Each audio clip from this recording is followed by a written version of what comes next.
Welcome to Astro Venture, the DSLR astrophotography channel.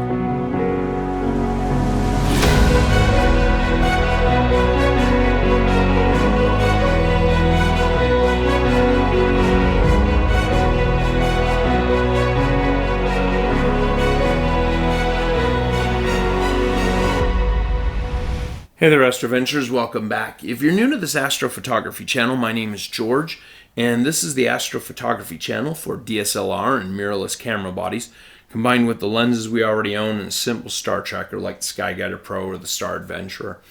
In today's video, I want to talk to you about Noise Xterminator, and this is nothing new. Everybody's kind of familiar with it.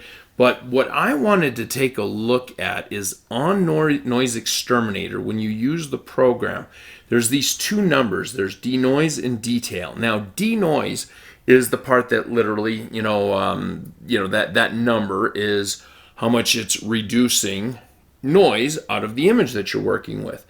The detail side of it, it really sharpens the detail, the structure within an image.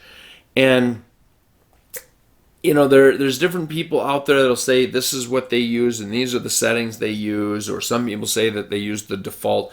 But I really kind of wondered, what is it doing for me and what can I visually see? Because honestly, the numbers that I've been using, which has been 80-10, I believe, they're just numbers that I was using. I really don't know, one set of numbers from another.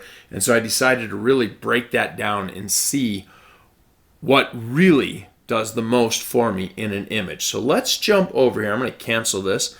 And this was the image that I was working on. And what I wanted to do is take a look at the image that has all of the stars removed, and that was StarNet version 2 that I used to remove the stars, and this is magnified 100%. This was shot on a Nikon D70-100. That is literally a 10-year-old camera, about to be 11, and it is a crop sensor. In its day, it was reasonably clean as far as noise goes, but clearly falling behind as time goes on. So we're going to take a look at this image, and what I have done is I used the denoise set at 80, and the reason being is it does a nice job at cleaning up this noise, and in the future I plan to do a test just like I did with this one for the detail. And then what I did is I set my detail at 0, and from there I went in increments of 10. So let's go ahead and get started on this. But first thing, I'm going to turn on these arrows. Now these arrows are coming to a couple little artifacts that are in here, and I want you to see what's going on as we increase the details. So first, here we go. We've got all this noise in the image, and we're going to set this to a denoise of 80, but we're going to leave the detail, the sharpening of the structure within, at 0. So with that, there you go. The noise is really cleaned up. The Noise Xterminator did a really nice job. Detail set at 0. This looks pretty soft. There's not much, or not any, sharpening of this detail structure within the image. And these two little artifacts that I pointed out, they've really been muted by the denoise process. Now, I'm going to leave the 80-0 on, 80 noise reduction, 0 detail, and I'm going to start moving through these, and we'll keep referencing back to the 80-0 so that we can see the changes. So here we go. We've moved on to 80-10. At 80-10, I really don't see any difference going on here. And I know on your end, on the other end of YouTube there's a certain amount of compression going on, so you may not even, as we do start to see change, you may not see it on your end. So that's why I'm telling you what I see. These artifacts, no change, no increase in structure there.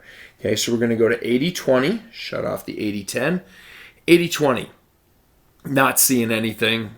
If there's any change going on, it's not perceivable at 100%. Moving on to 80-30. At 80-30, let's toggle this back off. And we'll go 80-30, and now we're back at 80-0. And as I look for change, trying to find it, I'm not saying that I can see anything yet. It's just not there. Okay, let's move on to 8040. Okay, now here we are at 8040. And right now I am seeing ever so slightly some increase in structure here. And let's see if I see any along the red hydrogen alpha. Let's toggle that on and off. I can't say that I'm seeing anything here, but I am seeing it within this area of the Orion Nebula. And then taking a look over at our artifacts, there is a slight, ever so slight, strengthening of these two artifacts here. And there's others throughout the image, but I just put these here for us to pay attention to. Okay, let's move on to 8050. Here we go. We're on 8050. Now, at 8, whoops. Let's see here. Sorry, let me reframe this up. Okay, 100%. There we go. Okay, now I'm at 8050 and going back to 80. Now, you may be able to start seeing on your end, but there is a definite sharpening that is happening when I go to 8050. And it's definitely stronger in there. Up here along the hydrogen alpha, there is some strengthening there. Now, let's take a look at these artifacts over here. So we're at 80. Back to 8050. They are definitely becoming more prominent at this point. Now, what I noted is I did label this one as like, and the reason being is because I do like to print my images, and at this point here, I'm starting to get some additional structure showing up, but I am having the increased artifacting. Let's see here. Let's go to 8060, shut off the 8050. Okay, at 8060, this is definitely getting stronger. All these dust lanes are starting to become sharper. We have sharper structure within the highlight area. Oh yeah, definitely here. We've got more structure coming in along this hydrogen alpha cloud. But with that said, looking over here at this artifact, yeah, they're definitely becoming more prominent. So I do like the 8060 again. More structure showing up, and the dust lanes became stronger. Let's move on to 8070. 8070. Okay, so here we go. Let's take this off. Definite softening. Definite strengthening. So looking at this, and one of the things that you could always do is similar to the way that I did this test with having different layers at different settings. The 8060 I like in the highlight area. 8070 starts to become a little too crunchy for me at full zoom. But the lanes look really good at 8070. So it may be one of those things where you could run the Noise Xterminator, do the multiple settings, and then do a layer mask to grab this part from 8060, use this part from 8070 that strengthen the dust lanes. And then in combination to shut this off, you could actually use the masking as well, because now we're back to 80. And with that, these artifacts are minimal. So using your layers, you could actually do the different degrees of detail and that increasing structure and pull the best parts from each. So let's see. So here we are. We're back at 8070. Now let's jump to 8080. And we're going to knock 8070 off. Okay, so with this at 8080, the center of this area is really starting to get crunchy. Let me jump between 8080 and 8070. I think the 8080 is still improving the dust lanes up here, but this is becoming way too crunchy, and my artifacts all through the image are starting to get much stronger. And then just to, let's take this back out. Now, at this size here, I mean, this is looking really good. But again, like I said, I prefer my images nice and large and zoomed in for the purpose of printing. So 8080, too crunchy in the middle, but I do like the dust lanes. Artifacts are really becoming prominent. Okay, let's go to 8090. At 8090, and let's shut it off. You can see how soft that image got. See how much structure came back in. And with this, I can definitely say that I like the 8090 in regards to these areas out here. This is starting to get stronger. Way too crunchy. I mean, this just looks like shattered glass. It's so crunchy now. Some parts of the dust lanes I really like, but the 8090 really improved this. The all these artifacts out here, this looks terrible. Absolutely terrible. So that's 8090, taking it off. And there you can see how soft that image is. Now, I know some of you might be thinking there is Blur Xterminator offered, but that's only for PixInsight. And so it's simply not available for us in Photoshop. So, that would be a great tool. I would love to have it. And maybe I'll move to PixInsight one day. But, for now, increasing the details helping. And then I could certainly layer and pull in the parts I want. Let's see. Let's go over to 8100. 8100. Yeah, this is absolutely unusable in the center area.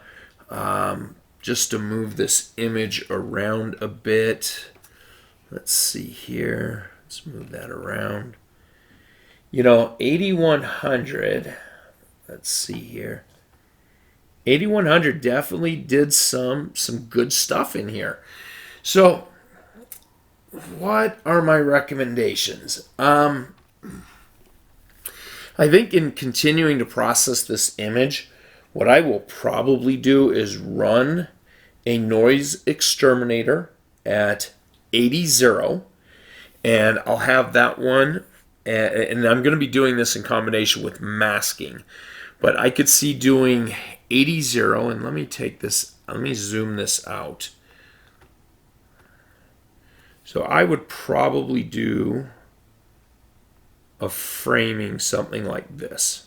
Okay, so what I'm thinking is I would probably 80 to be able to use the outside area, go in and clean up these artifacts and things from the from removing the stars, but leave this at 80, and then I would probably run an 80 60, an 80 70, an 80 80, an 80 90, and an 80 100. And then going through there, I would sit here and mask in all the different parts that I want from each one of the layers. So that way there, I could avoid this ultra crunchiness that just doesn't look good. But here at 100, this part of the dust lanes looks very good. Down here, around 80, 90, 80, 80 looks better. Down here in this light part, this looks better at 80, 70. This part in here is best at about 80, 90, 80, 100, to include this area at 80, 90, 80, 100. So I could certainly see using this detail, and I would probably have a layer of 80, and then 80, 60 through 80, 100, and then pull in the best parts from each one of them. So there you have it. Next, I plan to do another video where I think I will probably, because overall I think 8070 was pretty good. So I'll probably, or not probably, I'll do another video where I set the detail at 70, and then I will play with the denoise side of this program, going from a 070 all the way up to a 170, and see what that looks like until I can finally find the sweet spots and how I will move forward using this program. But in my workflow now, I'll definitely use 80, and then I'll have a layer of 8060 through 8100 to really enhance some of the nebulosity that's buried within the Orion Nebula. So there you have it. Well, if you have any comments on this, I would love to see you add them below, or join us over at our Facebook group, Astro Venture DSLR. And you can find myself as well as a lot of other great people, and feel free to throw your work in there so we can take a look, or if you want to have a conversation pertaining to what you saw in this video, we would love to see you over there. And finally, consider liking, subscribing, ringing the bell, and sharing this video out so others can find us here. Till next time, I wish you clear skies and uneventful nights.